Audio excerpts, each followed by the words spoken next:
ഹിമാചലിൽ ഇപ്പോൾ എന്ത് സംഭവിക്കുന്നു എന്ന് കൂടി പരിശോധിക്കേണ്ടതുണ്ട്. വിമതരുടെ സമ്മർദ്ദത്തിന് അവിടെ കോൺഗ്രസ് വഴങ്ങുന്നതായുള്ള സൂചനകൾ വരുന്നു.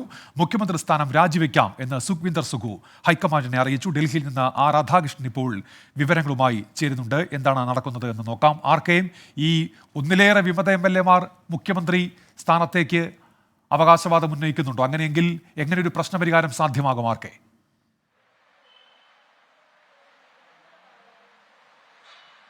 താനാണ് പ്രശ്നമെങ്കിൽ അതിന് തന്റെ രാജി പരിഹാരമാവുമെങ്കിൽ അതിന് ഒരുക്കമാണ് എന്നാണ് ഇപ്പോൾ സുഖു വ്യക്തമാക്കിയിരിക്കുന്നത്. കോൺഗ്രസ് ദേശീയ നേതൃത്വത്തെ അദ്ദേഹം ഇക്കാര്യം അറിയിക്കുകയും ചെയ്തിട്ടുണ്ട്. ഒരു കടുംപിടുത്തക്കാരനല്ല ഒരു ഘട്ടത്തിലും തന്റെ രാഷ്ട്രീയ ജീവിതത്തിൽ സുഖു. അത് എക്കാലവും അദ്ദേഹം വ്യക്തമാക്കുകയും ചെയ്തിട്ടുണ്ട്. അതിനനുബന്ധമായിട്ടാണ് ഇപ്പോഴത്തെ സാഹചര്യങ്ങൾ അത് വിക്രമാദിത്യ സിംഗിന്റെ ഭാഗത്തു നിന്നുള്ള ചില കരുനീക്കങ്ങളുടെ തുടർച്ചയാണ് എന്ന രീതിയിൽ ആക്ഷേപം നിലനിൽക്കുമ്പോഴും താൻ അങ്ങനെയാണെങ്കിൽ പോലും മാറി നിൽക്കാൻ തയ്യാറാണ് എന്ന സന്ദേശം ദേശീയ നേതൃത്വത്തിന് അദ്ദേഹം നൽകിയിരിക്കുന്നത്. സുഖുവുമായി ബന്ധപ്പെട്ട് ഉന്നയിച്ച ആക്ഷേപങ്ങളെ സംബന്ധിച്ച് വിക്രമാദിത്യ സിംഗ് ഉന്നയിച്ച ആക്ഷേപങ്ങളെ സംബന്ധിച്ച് കോൺഗ്രസിനുള്ളിലും ദേശീയ നേതൃത്വത്തിലും തന്നെ ഭിന്നാഭിപ്രായമാണ് ഉള്ളത്. അങ്ങനെയുള്ള ഘട്ടത്തിൽ സുഖുവിനെ മാറ്റുന്നത് എത്രത്തോളം ഉചിതമാണ് എന്ന രാഷ്ട്രീയ ചോദ്യം നിലനിൽക്കുന്നു. പക്ഷേ അങ്ങനെയാണെങ്കിലും താൻ തയ്യാറാണ് എന്ന സന്ദേശം സുഖു നൽകിയിരിക്കുകയാണ്. നിലവിലുള്ള സാഹചര്യത്തിൽ ആ സംസ്ഥാനം നിലനിർത്തുക എന്നുള്ളത് കോൺഗ്രസിന് വലിയ പ്രധാനപ്പെട്ട ഒരു ഘടകമാണ്.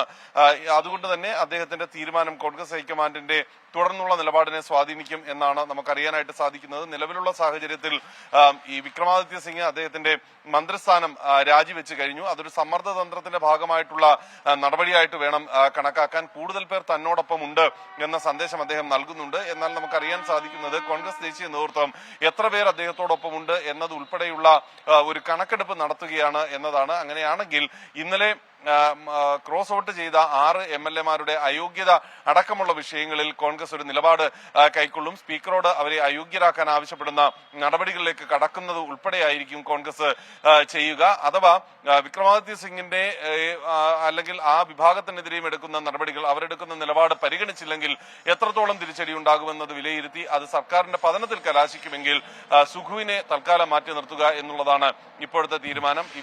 വൈകിട്ടോടുകൂടി അതിലൊരു അന്തിമ തീരുമാനമുണ്ടാകും. നിലവിൽ പ്രാമുഖ്യം ലഭിക്കുന്നത് സുഖുവിനെ തൽക്കാലം മാറ്റി നിർത്തുക എന്ന നിർദ്ദേശത്തിലാണ്. അദ്ദേഹത്തെ നിയമസഭയിൽ നിന്നും ലോക്സഭയിലേക്ക് മത്സരിപ്പിക്കാം എന്നതടക്കമുള്ള നിർദ്ദേശങ്ങളും പരിഗണിക്കുന്നുണ്ട്. ഏതായാലും ഇതുമായി ബന്ധപ്പെട്ടിട്ടുള്ള വിഷയത്തിൽ മണിക്കൂറുകൾക്കുള്ളിൽ കോൺഗ്രസിന്റെ ദേശീയ നേതൃത്വത്തിന്റെ ഭാഗത്ത് നിന്ന് അന്തിമ തീരുമാനം ഉണ്ടാകുമെന്നാണ് അറിയുന്നത്. പ്രിയങ്ക ഗാന്ധി ഇരുപക്ഷങ്ങളോടും സംസാരിച്ചു. പ്രത്യേകിച്ച് വിക്രമാദിത്യ സിംഗിനോട് 2 തവണ സംസാരിച്ചു എന്നാണ് അറിയാൻ സാധിക്കുന്നത്.